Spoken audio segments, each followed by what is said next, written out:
Hey, how are you today? This is Patrick, and you're at Cracking the Cash Flow Code. My guest today is John Butler. He's from JB Benefits. I normally turn down folks who are in the health insurance business getting on the show, but I made an exception today for John because he seems to have some really interesting things to say about health insurance, which can, A, get you better insurance and help control your costs. So since I have no idea what he's going to tell us, I'm going to bring him on the show and let him do that. Hey, John, how are you this morning? Very good, Josh. Thanks for having me. Oh, it's my pleasure. So since I have no idea what your thing said, but it looked interesting to me, tell me about the health insurance landscape.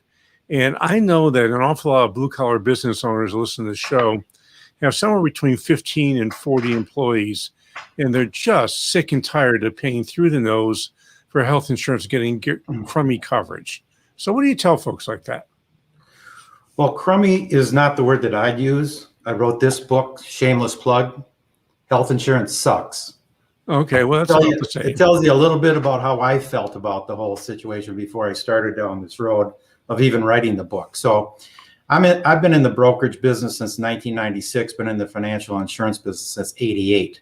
So 63, as I'm coming to the later years of my career, I'm finding out that this is my new career. So what I did is I took a journey about 7 years ago to start just researching all of the different options for employers around the United States. What are the alternatives other than higher premiums, higher deductibles, more miserable benefits for employees, and all the employers around the country trying to put their best face on and say, hey, here's what we got for you, employees. Hope you like it. So there's a number of different things going on in the marketplace. I point out 3 in the book that are specifically different than most any brokerage firm in the nation would even tell you about. And the reason that they wouldn't tell you about those, Josh, is because they'd lose your business. Okay, so that's true. And people tell me about having no conflict of interest. And the truth is we all have a conflict of interest. We just have to recognize what it is. Mm-hmm. But since they won't tell us about it, I bet you will. So what are they?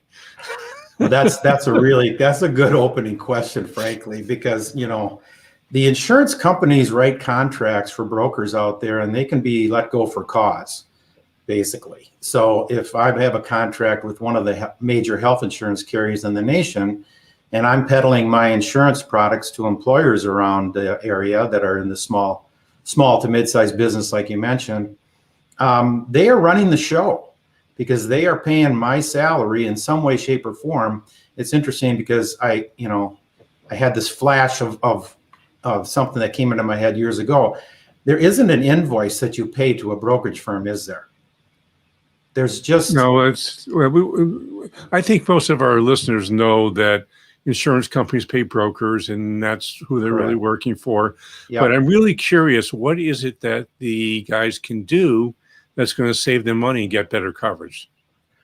Well, the three different options that I point out in my book are something that maybe some people have heard about in the marketplace before, but most haven't. So the first one is a pretty obvious one, and it's outsourcing your benefits through an organization called a PEO.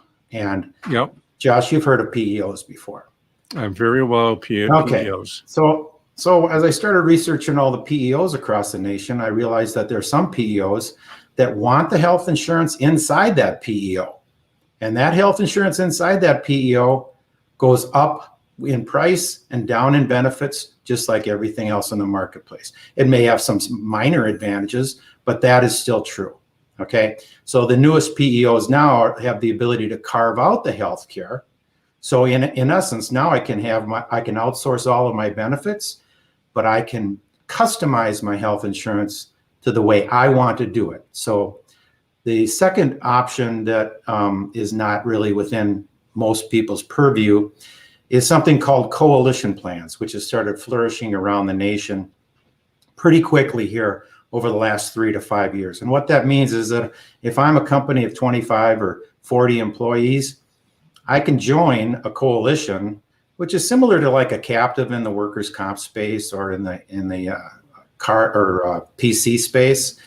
But I can be a part of a 10,000, a 20,000 person organization, even if I have only 40 employees. That substantially reduces down my cost. And then what these companies around the nation, and it's not just me doing this, Josh, it's everybody around the nation that I've been in contact with for 7 years. I would basically, on my RFP, if a company came to me, I would put one of these companies around the nation that has a coalition plan that reduces down the cost for the health insurance and allows you to control the budget and control the benefits to the employees. So one just short story is that I had a company that we put on a coalition plan as of the first of last year with 66 people in this company, but we reduced their cost down by $224,000 and reduced down or made the benefits better to all the employees. So that's the second one. So let me ask you a question about a coalition plan. Mm-hmm. Can you I assume you can customize the benefits within it? Correct. Yeah, and there's a plan sponsor who is putting all this together. So essentially, they're putting together a very, very large, what's called partially self-funded plan. Correct. Well, it's really a fully self-funded plan within the organization. So the coalition takes companies from all over the nation, plugs them in, and they actually have a process that they take them through that makes sure that they're not dirty members going into this clean pool. So they teach them how to do things like instead of just the normal co-pays for office visits, they put in direct primary care, which is doctors that are operating outside the insurance business. And so you can go to them and you can pay a subscription fee and you can have their time anytime you want as a member. And then they basically go into the cost drivers in the plan, which is prescription drugs, which is the highest one of all going up. It's going up probably to 50% of the cost of a plan in the next 3 to 5 years. There's outpatient surgeries and there's hospitalization. And those three cost drivers within the coalition, they actually use incentives within that plan, Josh, to plug in the different members and the vendors around the country. Like we have one out of Milwaukee, Wisconsin here, plug that one into the coalition plan here locally in Minnesota. And they have relationships with all the healthcare providers. So this particular one, just to use a knee replacement as an example, they came into this area, had a relationship with Twin Cities Orthopedic for a bundled knee replacement, full knee replacement for $26,000. But the other knee replacement costs around this area are subject to the PPO costs, which could be as much as $80,000, $120,000. I mean, it's whatever card you have with whatever insurance company, that's what they charge you. They give you the discount. But if the members in this coalition plan go to that particular organization to get their knee replacement, they wipe out their deductibles. So they lower the cost of the service, and the incentive inside the plan is if I'm the one that needs that knee replacement, instead of paying a $3,000 or $4,000 deductible, I get it for zero. So with this plan, I mean, I live in Vermont, which has a very restrictive health insurance regime and requirements for health insurance carriers. Will these coalition plans be legal in Vermont? Absolutely. Yeah, it's a good question also. So the networks can be rented, easy to rent a network, frankly. So the larger networks, whether it's Cigna, Aetna, Blue Cross, or whatever, it's relatively easy. These the people who run these coalitions can rent these networks to make sure that, it's a nationwide network. So if you're in Vermont, it's no problem going to physicians and hospitals and so forth within that large network. Then they basically piecemeal this whole thing together after that. They rent the network, they hire a third-party administrator to administrate all the claims. They hired a pharmacy benefit manager to attach to the TPA for all the pharmacy benefits. And it's really quite involved. I mean, we don't have enough time to go into the entirety of a custom health plan design through a coalition plan, but you kind of get the gist. Rather than just giving all your premiums to an insurance company and say, hey, cover my people, these people have it figured out, and this is flourishing around the country quite quickly. So would a plan like a coalition plan make sense for a company with 200 employees that has a partially self-funded plan? And by the way, let's explain what partially self-funded is first, because I'm sure a lot of folks have no idea what we're talking Mhm. about with the jargon. Yeah. Well, partially self-funded, I would, all this stuff can be really complicated, but it's relatively easy to explain within a coalition design. So a partially self-funded plan within coalitions means that for every member on a company, let's just go back to that 40-person company, and with spouses and kids, there might be 60 of them on there. If any one person has a claim, that claim will be paid by the company up to a certain level, and let's just say 25,000 for argument's sake Right. here. Right. Okay, so if I'm the one who had, got in an accident and had my broken arm and all that kind of stuff, and it was complications, my claim was 50,000. The company only paid 25,000. After that, the coalition plan pays between 25,000 up to their stop loss maximum, which is probably $500,000 or $1 million. Okay, Right. So all the members around the country can choose their own stop loss level, 25,000, 50,000, whatever they want. But then that amount is paid by all of the members of the coalition that pay in each year. And so that between 25 and 500,000, let's say, is paid by the coalition. After that, it's stop loss insurance, meaning any claim that goes over $500,000, the coalition has you covered. Hopefully So that makes sense. Yeah, it makes sense. In my experience, this sort of sounds to me like a combination of a partially self-funded plan, a coalition plan. Mm-hmm. Sounds like a combination of a partially self-funded plan and a captive workers' comp plan. And captive insurance is where you set up your own insurance company, you have a high deductible for yourself, you hire an insurance company to take the excess loss. Correct. And that's exactly what this sounds like. That's exactly right. But the funny thing is when I found out about these coalitions about 4 years ago, I didn't realize that they even existed, that you could, in fact, a partner in Minnesota here is partners with a guy in Boston, Massachusetts on his coalition plan. But, 3 or 4 years later, there's hundreds of them that have popped up around the country. And so, most people understand that it's better to be a part of a larger group, a population, to reduce down risk in the insurance world. But when so little companies know about this, I mean, that's why I created my website. We have what's called a fast track RFP to educate people on just what's out there. And then we run a 60-day RFP to put them in touch with the brilliant people around the nation that are actually doing this to success. Now, this sounds to me like a really cool idea. What the challenge we have with small companies, at least in Vermont, Mm-hmm. is that you go into community rating. Mm-hmm. And community rating that in Minnesota too. Is great, except that all the Medicare and all the people who are unhealthy are part of your group. Right. Whereas Walmart, for example, with their group plan, which is fully self-funded, mm-hmm. all their people are working, so they're more healthy.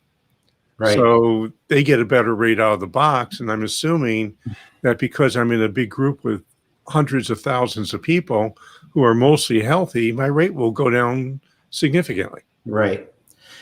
Yeah. And what you're talking about there, I mean, whenever you get into the language of insurance, Josh, the way we are right now, large populations and stop loss insurance and so forth, the problem in a general sense, and this is kind of the last point in my book, the last alternative that I think is going to be extremely attractive, is that companies actually, there was a bill passed in June of 2019 that allowed companies as of January 1st of 2020 to give tax-free money to their employees to allow them to get their own coverage in the marketplace.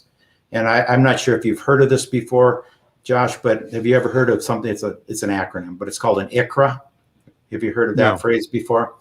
It's the Individual Coverage Health Reimbursement Arrangement. Okay, so we got acronyms for everything in this business, the COBRAs and the ERISAs, whatever. But this particular solution is really flourishing around the nation. Because when you think about this in a general sense, why has a company got connected to health insurance in a general sense in the first place? And it's more or less the history of this goes back to World War II, when there were wage and price controls and employers wanted to give their people benefits in some way, shape, or form. They couldn't raise their wages, so they gave them health care. And the government passed a law that says, hey, that's tax deductible now. So that exists today.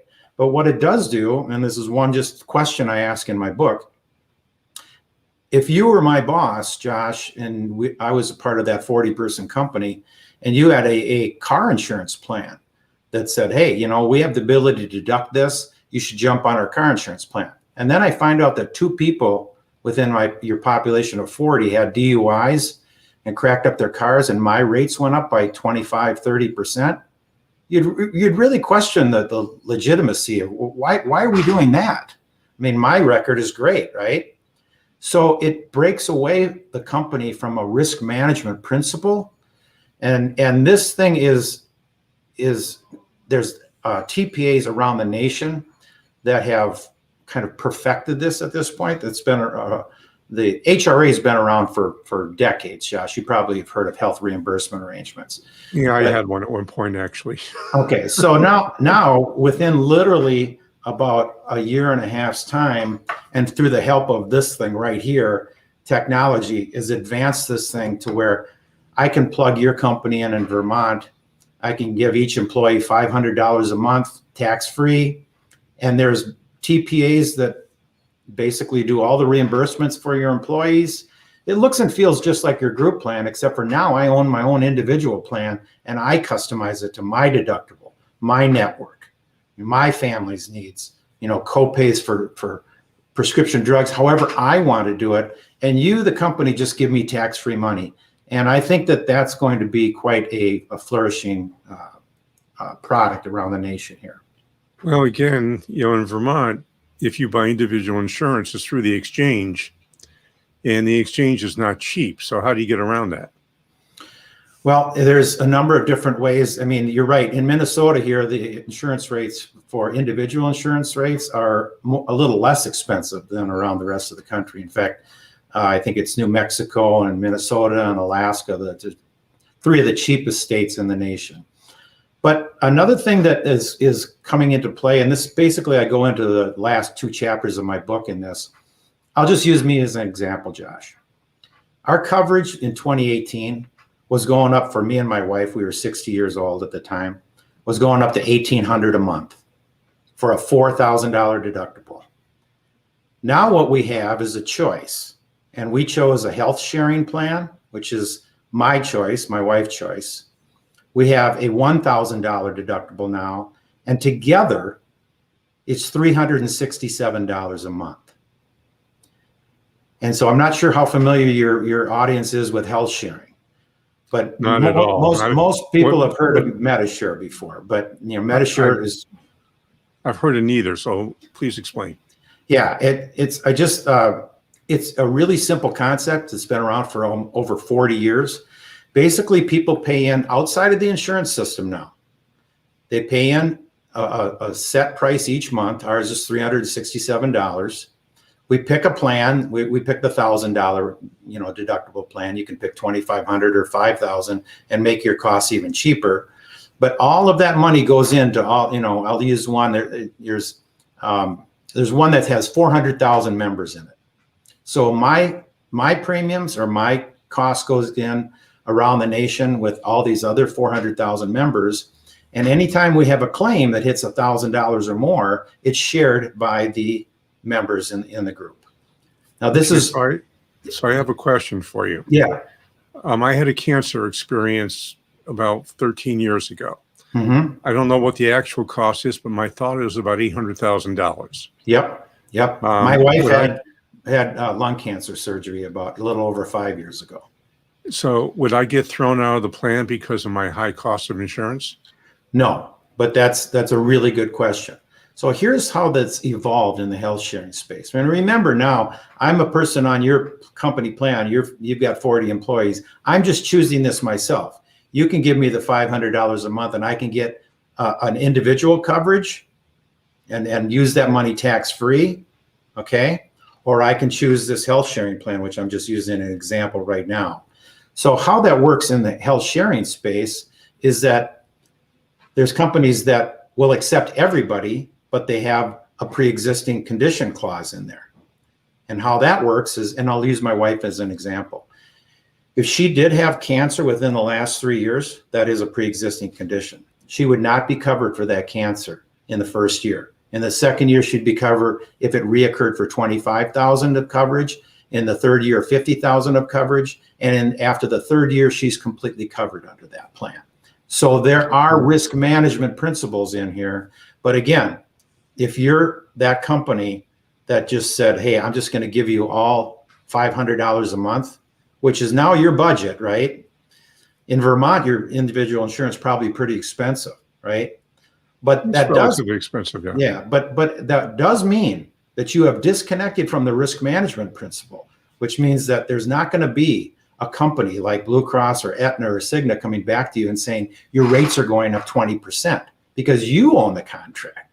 Now you are just operating within a budget, and it will take you about 30 minutes at the end of the year to evaluate what your insurance costs of your 40 employees are and decide whether or not you want to raise that $500 tax-free to people, lower it, raise it. It's up to you, and it's within your control. So it does get a little complicated behind the scenes, but that's the risk management breaking away from, I call it cutting off the head of the snake. So this is an evolving thing here, Josh. So, back to my original proposal here of what we're talking about as far as options for employers, that RFP will show you what a PEO looks like if you want to outsource your benefits, what a custom health plan design if you want to do the coalition type of benefit, or if you're more interested in the ICHRA or the individual coverage design, the ICHRA. So our company is designed to show you all three, and it's basically just data in. You just give us the census data and they'll kick it back. So, John, quickly, we're almost out of time. Yeah. This does not sound like this is a commission product. How do you get paid? There's a couple different ways I get paid because I'm not the vendor. I'm a consultant. I can get paid just a percentage of the savings, which I like that model because, we are just trying to reduce the cost for the owner of the company, give them what they want between these three choices. And I would just plug in the vendors. The other way, and everything has got to be transparent with me, Josh. It's not going to be behind the scenes and having an employer wonder. So for instance, like on a PEO, you can get an outsourcing of benefits here for about $500 per year per employee. And so, that's a relatively reasonable cost. So you'll know what they get paid, okay? What I get paid is if you need me on an ongoing basis, I get paid a per employee per month, which is relative to the size of the group. Basically the larger the size, the less the per employee per month. But that's my really critical thing here is that there's too many things behind the scenes, Josh, that are not transparent with the insurance companies, the pharmacy companies, the hospitals. It goes on and on. So it's quite unnerving. So I'm intrigued. And I'm going to bet our listeners are intrigued. And unfortunately, John, we are out of time. Yeah, so that's okay. If somebody wants to find you, how do they go about doing so? info@jb-benefits.com. You can also go to our website, and that link is up there. You actually have the ability to. For people who are listening who aren't watching, they might want to know is jb-benefits.com. That's jb.benefits.com. At jb-benefits.com, or you can email me directly at info@jb-benefits.com. Great. Thanks a lot, John. I have two things I'd like you to do. Sure. First, I just read that iTunes is changing up how they do reviews and subscriptions and all that stuff. But I still want you to go there and rate and review the show. Give us an honest rating. Give us an honest review, and then subscribe. That's if you like the show. If you don't like the show, don't subscribe. And the second thing is, I just published my second book. It's called The Sale Ready Company. It's a continuation of the parable with the Aardvark family, and I think you'll enjoy it. Most people have read it and said, boy, this was fun to read, even though I had learned some business lessons along the way. Easy to get. Just go to www.thesalereadycompany.com. That's www.thesalereadycompany.com. Sorry, there's no D in it. Salereadycompany.com. You get to buy the book. We're selling it for $7.95, and as a discount, it's normally $14.95. And along with it, you get 6 or 7 bonuses that will help you implement all the stuff we talk about in the book. So this is John Butler. You're with Josh Patrick. We're at Cracking the Cash Flow Code. Thanks a lot for stopping by. I hope to see you back here really soon. Thank you, Josh.